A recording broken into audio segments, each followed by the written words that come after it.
रहे हैं न्यूज 18 विशेष। नेपाल के जनकपुर से अयोध्या के लिए एक शिला की यात्रा निकली है और यह शिला कोई आम पत्थर नहीं बल्कि दिव्य शालिग्राम शिला है, जिससे बनेगी भगवान राम और माता जानकी की भव्य मूर्ति।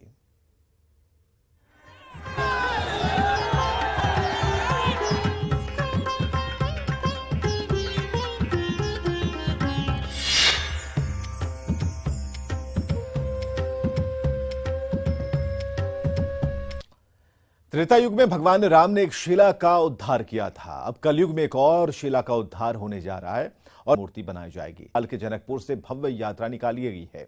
2 विशाल शालिग्राम शिलाएं अयोध्या लाई जा रही हैं और जिस रास्ते से ये यात्रा गुजर रही है, लोग अपने आराध्य के शिला रूप के दर्शन के लिए उमड़ रहे हैं, पूजा अर्चना कर रहे हैं, आरती कर रहे हैं।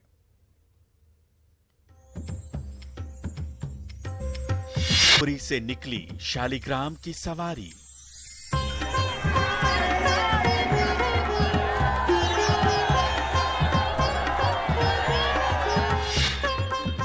अवधपुरी में हो रही है भव्य तैयारी।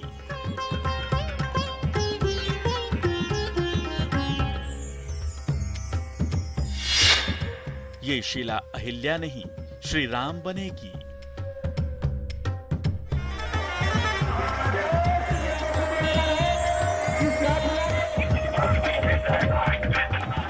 ये भगवान राम की यात्रा है, ये रामलला की यात्रा है जो जनकपुरी से अवधपुरी के लिए निकली है। और ये शिला कोई आम शिला नहीं बल्कि दिव्य शिला है। त्रेता युग में भगवान राम ने एक शिला का उद्धार कर माता अहिल्या को शाप मुक्त किया था। अब कलयुग में इस दिव्य शिला का उद्धार होगा और इससे मर्यादा पुरुषोत्तम भगवान राम की भव्य मूर्ति बनेगी।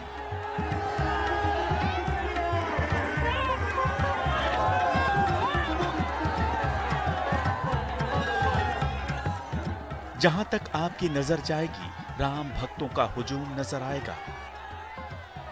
नेपाल से चली शालिग्राम की शिला जब बिहार के अलग अलग शहरों में पहुंची, हम भक्त इसके दर उमड़ पड़े। हर तरफ जय श्री राम का जय घोष गूंजने लगा। हर जगह लोगों ने दिव्य शिला की आरती की। पूरा भक्ति का पूरा सिलसिला जारी है। सुबह 11 बजे, सुबह रात में 11 बजे आया है और रात भर भीड़ है। यहाँ का पूरा यहाँ 15 लोग आ रहे हैं। बहुत स्नान करके दर्शन कर रहे हैं। जी बहुत बढ़िया हुआ जी, बहुत अच्छा फील हो रहा है मन में। बहुत सुबह 10 बजे रात में आया है, सुबह रात से इंतजार कर रहे थे।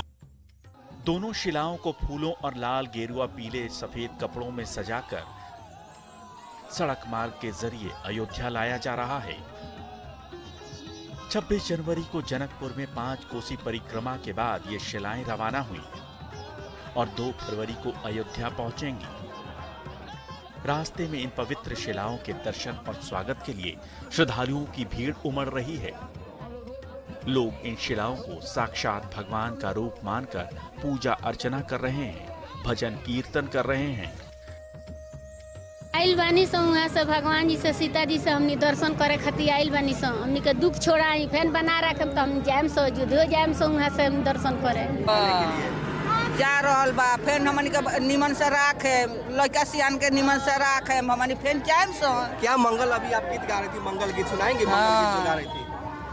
सुन राम हरे राम, राम हरे हरे, हरे राम, राम राम हरे हरे। जो अयोध्या में जो राम मंदिर बन रहे हैं, उसमें जो है इस पत्थर का रामता जी का जो है प्रतिमा बनाया जाएगा। जो अयोध्या में देश और विदेश के राम भक्त जो श्रद्धालु हैं, वह जो है दर्शन करने जाएंगे। आज जो पत्थर जा रही है, आज मेसी सहित सभी जो है रोड पर हजारों लोग की संख्या में वह शिला पूजन करने के लिए लोग यहाँ उपस्थित। सबसे पहले मैं जितने राम भक्त जो हमारे भक्त हैं जो जमा है, उनको शुभकामना दूंगा। जिधर से ये शिलाएं गुजर रही हैं, लोग माथा टेक रहे हैं फूल चढ़ाकर मनोकामना मांग रहे हैं। नेपाल सरकार की नेपाल की शालिग इन शिलाओं को निकालने से पहले धार्मिक अनुष्ठान किए गए, नदी से क्षमा याचना की गई, विशेष पूजा की गई। उसके बाद इन शिलाओं को अयोध्या के लिए रवाना किया गया। त्रेता युग जिस तरह रिश्ता हम लोग उस समय एक प्रागड्य जोड़ने में हम लोग सफल हुए थे, वही चिराई कामना के लिए फिर इस बार भी हम लोग विधि विधान के साथ रामलला का प्रतिमा निर्माण हेतु ये शिला सौगात स्वरूप, इसमें हम लोग बहनोई राम, दुल्हा राम, आप जानते हैं जनकपुर वासी धन्य हैं इस रिश्ता से। और आज वही शिला फिर हम लोग फिर रामलला का प्रतिमा बनने जाएंगे। नेपाल के पोखरा से निकली शालिग्राम शिला यात्रा भारत नेपाल सीमा पर जटही बॉर्डर से होते हुए बिहार के मधुबनी पहुंची। इसके बाद दरभंगा होते हुए मुजफ्फरपुर पहुंची। शालिग्राम शिला की सवारी पूर्वी चंपारण, गोपालगंज, कुशीनगर, गोरखपुर, संत कबीर नगर और बस्ती होते हुए 2 फरवरी को अयोध्या पहुंचेगी। इस दौरान बिहार में 51 जगहों पर शिला का पूजन किया गया। शिला यात्रा के साथ साथ करीब 100 लोग चल रहे हैं। यात्रा मार्ग पर जगह जगह सभी के ठहरने का इंतजाम है।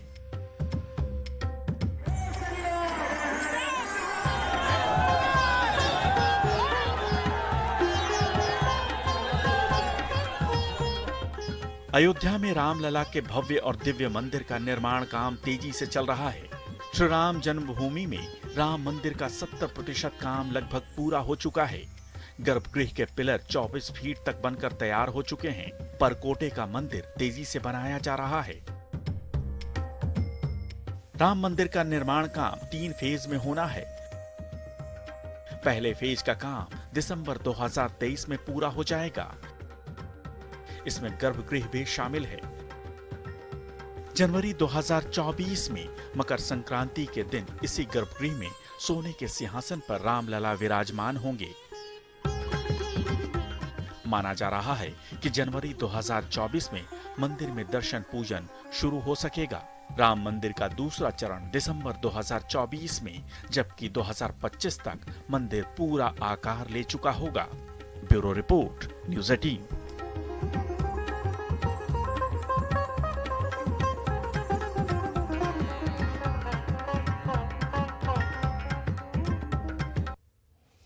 राम मंदिर के गर्भगृह में रामलला के बाल्य रूप के विग्रह के निर्माण का काम शुरू होने वाला और उसके लिए नेपाल की काली गंडकी नदी से 7 फुट लंबे 5 फुट चौड़े 2 शालिग्राम पत्थर तलाश कर अयोध्या लाए जा रहे हैं। सवाल है कि आखिर इतनी दूरी तय कर नेपाल की गंडकी नदी की शिला से ही रामलला की मूर्तियां क्यों बनाई जाएंगी? क्या इसके पीछे कोई ऐतिहासिक, पौराणिक, धार्मिक और वैज्ञानिक महत्व है? आखिर क्यों खास है शालिग्राम शिला? रिपोर्ट देखिए।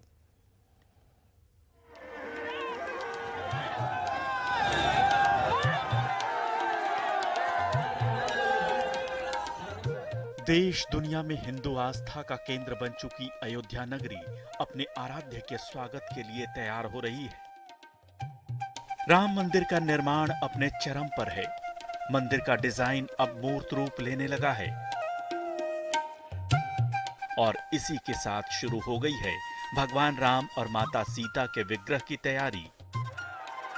इन मूर्तियों के लिए जिस शालिग्राम शिला का इस्तेमाल होगा वो कोई आम पत्थर नहीं, बल्कि उनका ऐतिहासिक, पौराणिक, धार्मिक और वैज्ञानिक महत्व है। धार्मिक मान्यताओं के मुताबिक शालिग्राम शिला में स्वयं भगवान विष्णु का वास है। शालिग्राम शिला ये होती है जो भगवान विष्णु स्वयं पत्थर बन गए थे और उसको श्राप से, बिंदा के श्राप से, बिंदा राक्षसी थी और वह जो बहुत सत्यवती थी और इसीलिए उसका जो पति था और राक्षस था, राक्षस होने के कारण से वो किसी से पराजित नहीं होता था। भगवान शिव से लड़ाई की लेकिन पराजित नहीं हुआ था। परम सती असुराधिप नारी तही बल ताहिन जितई पुरारी। तब भगवान विष्णु ने उसके पतिव्रत भंग किया। तब जा करके भगवान शंकर और उस राक्षस को पराजित कर पाई। तो पराजित होने के बाद में जब इसको पता चला तब इसने शाप दे दिया कि जाओ तुम पत्थर हो जाओ। तो उन्होंने शाप दिया जाओ तुम तुलसी हो जाओ। तो वही वृंदा तुलसी हो गई और ये जो भगवान विष्णु थे वो पत्थर हो गए। रामलला की मूर्ति के लिए शालिग्राम शिलाओं का इस्तेमाल होगा। इसके लिए नेपाल की गंडकी नदी से 2 विशेष शालिग्राम शिलाओं को अयोध्या लाया जा रहा है। इन शिलाओं का वजन 40 टन है। 7 फुट लंबे और 5 फुट चौड़े आकार की ये शिलाएं करीब 6 करोड़ साल पुरानी हैं। माना जा रहा है कि ये पत्थर अभी 1 लाख साल और बरकरार रह सकता है। शालिग्रामी पत्थर बेहद मजबूत होते हैं, इसीलिए शिल्पकार बारीक से बारीक आकृति उकेर लेते हैं।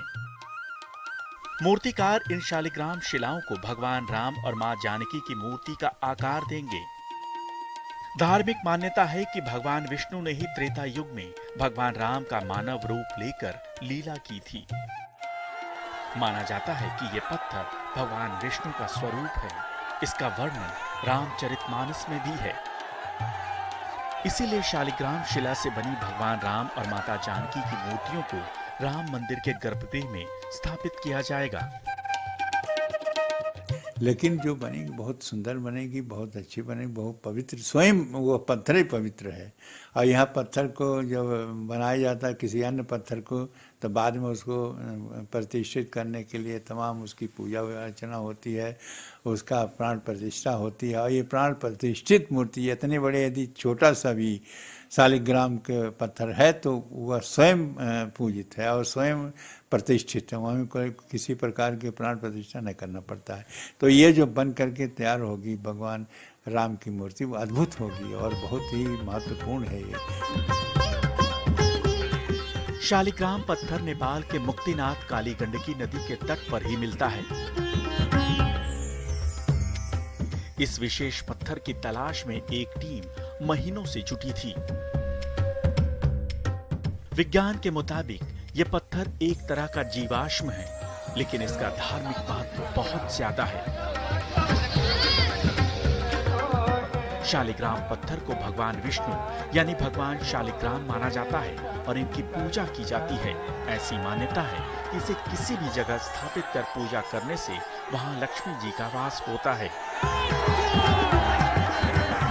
इन्हीं मान्यताओं को ध्यान में रखते हुए अयोध्या में शालिग्राम शिलाओं से भगवान राम की मूर्ति तैयार करने का निर्णय लिया गया है। कि कोई भी शुभ काम यदि होता है तो उसको लोगों की मान्यता है, और विशेषकर ये व्यवहार दृष्टि से होता है। शुभ काम कैसे हो, कहाँ से शुरू हो, तो वहाँ से यदि माता जी के मैके से ये आ रहा तो बहुत अच्छी बात है। वो शुभ, एक तो शुभ, सारे काम शुभ ही होना है, और पत्थर भी आएगा, उसकी मूर्ति बनेगी, उसके मूर्ति प्राण प्रतिष्ठा होगी, व्यवस्थित होगा, सब कुछ होगा और वह अद्भुत रूप होगा। इसलिए इस अद्भुत रूप के लिए जो नेपाल के सहयोग हो रहा है बहुत ही महत्वपूर्ण है। जिस काली गंडकी नदी से शालिग्राम पत्थर को निकाला गया है उसे नेपाल में शालिग्रामी और मैदानों में नारायणी और सप्त गंडकी भी कहते हैं। हिंदू ग्रंथों में उल्लेखित सदानीरा और नारायणी नदी भी यही है। ये नदी हिमालय से निकलकर दक्षिण पश्चिम नेपाल में बहती हुई भारत के बिहार और उत्तर प्रदेश में प्रवेश करती है और पटना के पास सोनपुर में गंगा नदी में मिल जाती है। इसी पवित्र नदी के गर्भ में जीवित शालिग्राम पाए जाते हैं, जिसे शास्त्रों में साक्षात विष्णु का स्वरूप माना गया है। अयोध्या में भगवान राम की सांवली प्रतिमा इसी तरह की शिला से बनी है। राम जन्मभूमि के पुराने मंदिर में कसौटी के कई स्तंभ इन्हीं शिलाओं से बने थे। Bureau report, news 18।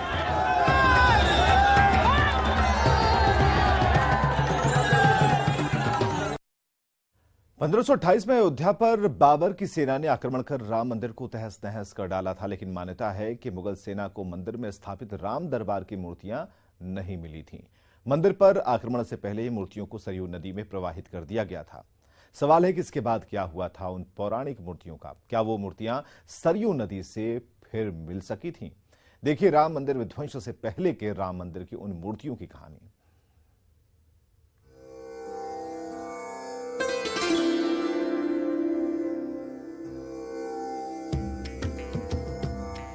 सरयू तट पर बसी भगवान राम की नगरी अयोध्या अपने ऐतिहासिक धरोहरों और धार्मिक आस्था के लिए पूरे विश्व में विख्यात है। इस पौराणिक नगरी के कण कण में भगवान राम का वास है। इसी अयोध्या में एक काले राम का पौराणिक मंदिर भी है। जनश्रुतियों में ये कथा प्रचलित है कि जब बाबर की मुगल सेना ने अयोध्या पर आक्रमण किया तो राम मंदिर के पुजारी ने राम पंचायतन यानी राम दरबार की मूर्तियों को सरयू नदी में प्रवाहित कर दिया। कालेराम मंदिर अयोध्या का एक प्राचीन ऐतिहासिक महत्व का स्थान है और यहाँ का जो विग्रह है उसकी स्थापना आज से लगभग 2000 वर्ष पूर्व उज्जैन के महाराज श्री विक्रमादित्य ने श्री राम जन्मभूमि पर की थी। बाबर बादशाह का आक्रमण हुआ उस समय तत्कालीन सिद्ध संत श्री श्यामानंद सरस्वती जी ने उन मूर्तियों को मुगलों के आक्रांताओं के जो है कारण उसको सरयू में प्रवाहित कर दिया और वो विग्रह 220 वर्ष नदी में रहा। राम की पैड़ी पर स्थित काले राम मंदिर को करीब 2000 साल पहले राजा विक्रमादित्य ने पुनर्स्थापना कर राम मंदिर का निर्माण कराया था। 1528 में अयोध्या पर बाबर की सेना का आक्रमण हुआ। राम मंदिर के तत्कालीन संत श्यामानंद सरस्वती ने मुगलों की सेना से बचाने के लिए राम दरबार की मूर्तियां सरयू नदी में प्रवाहित कर दी। सरयू में ये मूर्तियां करीब 220 साल तक रहीं। इसके बाद 1748 में महाराष्ट्र के एक ब्राह्मण को भगवान राम ने सपने में आकर मंदिर निर्माण का आदेश दिया। सन 1748 के आसपास महाराष्ट्र के एक ब्राह्मण हुए। वो नदी किनारे रहकर तपस्या करते थे। तपस्या करते समय उनको भगवान का दर्शन और आदेश हुआ, नागेशम सन्निधो तत्र इमाम मूर्ति जी योजय तत्रैव मम सानिध्यम सदा भूत देय। ये नागेश्वरनाथ मंदिर जो कि प्रसिद्ध शिव जी का मंदिर है, उसके पास में मेरी स्थापना करो, वहाँ मेरा सानिध्य रहेगा। ऐसा उन्हें आदेश हुआ और दूसरे दिन स्नान करने के लिए वो श्री सरयू जी में गए। वहाँ पर सरयू जी में उनको राम पंचायतन अर्थात राम लक्ष्मण सीता भरत शत्रुघ्न ये पांचों विग्रह समग्र रूप में एक साथ प्राप्त हुए और उसको ला करके उन्होंने यहाँ पर स्थापित किया। मूर्तियाँ प्राप्त होते समय सबसे पहले उनके मुख से यही शब्द निकला कि कालेराम जी मिल गए, इसलिए उनका नामकरण कालेराम जी हो गया। 1748 में महाराष्ट्र के एक ब्राह्मण सरयू के किनारे तपस्या कर रहे थे। सरयू में स्नान के दौरान उन्हें मूर्तियां मिली। इन मूर्तियों को नागेश्वरनाथ मंदिर के ठीक पीछे कालेराम मंदिर में पुनर्स्थापित किया गया। मान्यता है कि तब से इस मंदिर के पुजारी महाराष्ट्र के ही ब्राह्मण होते हैं। अयोध्या के 7 प्रमुख स्थानों में कालेराम मंदिर का भी विशेष स्थान है। मान्यता के मुताबिक कालेराम के दर्शन के बिना राम नगरी का दौरा अधूरा माना जाता है। Bureau report, news 18। आगे देखिए अपना बिहार।